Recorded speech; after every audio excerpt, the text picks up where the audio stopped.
Alors, bonjour à tous, heureux de vous retrouver, chers amis, en ce début de semaine, lundi 22 novembre, non, 22 février 2021, 14h45, heure du Québec. J'espère que vous allez bien, même si ça va mal et on a appris de mauvaises nouvelles. On va aller faire un tour dans le monde de la musique pop, plus spécifiquement en France, alors qu'on nous apprend la rupture de Daft Punk.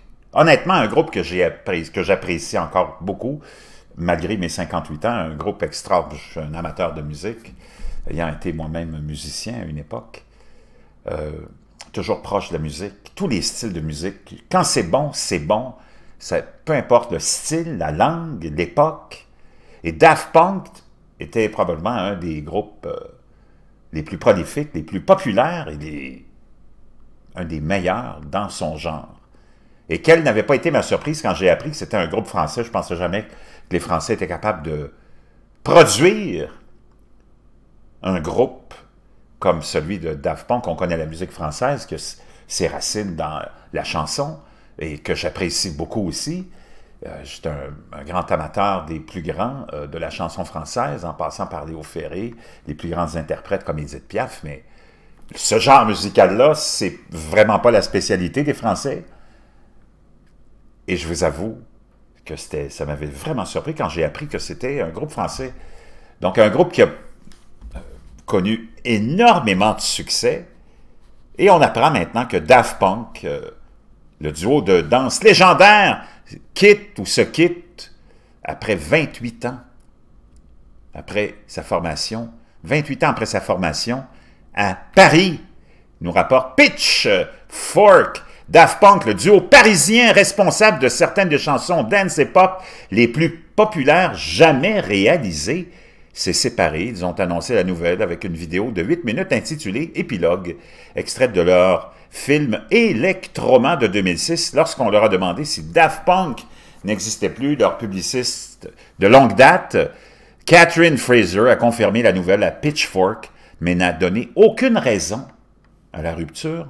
Thomas Bangalter et Guy Manuel de Oman Christo ont formé Daft Punk à Paris en 1993, contribuant à définir le style French Touch de la house music.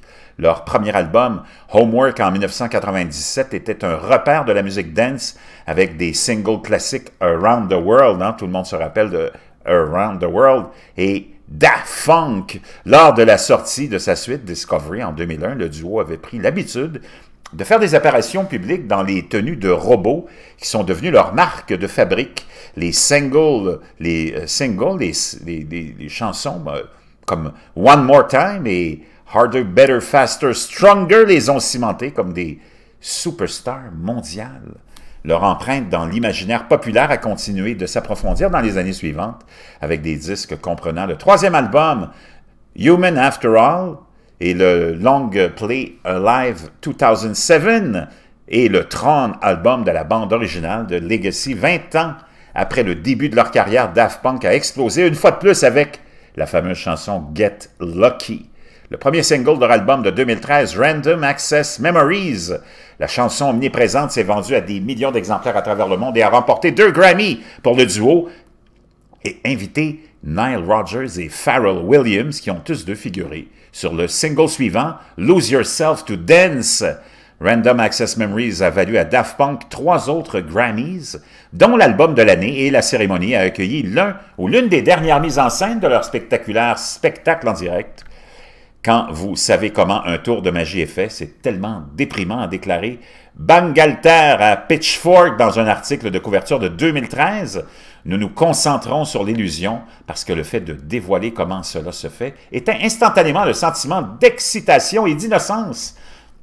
L'année de Random Access Souvenir de la libération de Daft Punk ont également été crédités de coproduction sur plusieurs pistes de Kanye West et Seus, dont le trio d'ouverture formidable One Sight, Noir Skinhead et Je suis un dieu. Ils allaient ensuite collaborer avec le Weeknd et le single Starboy de 2016, le premier palmarès des singles Billboard de Daft Punk, ainsi que sur un deuxième tube, I Feel It Coming.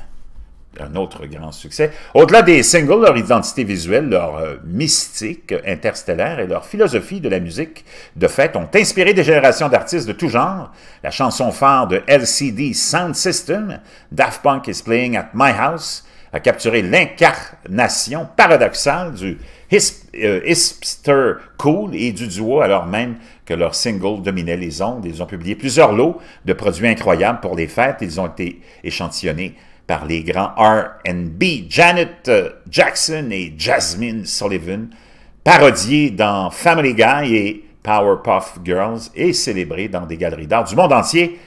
Daft Punk, vraiment une mauvaise nouvelle pour les amateurs de leur musique comme moi, en espérant que ces gens-là continuent, chacun de leur côté, et qu'un jour, peut-être, ils se réunissent. Ce ne serait pas la première fois que ça se produit dans le monde de la musique.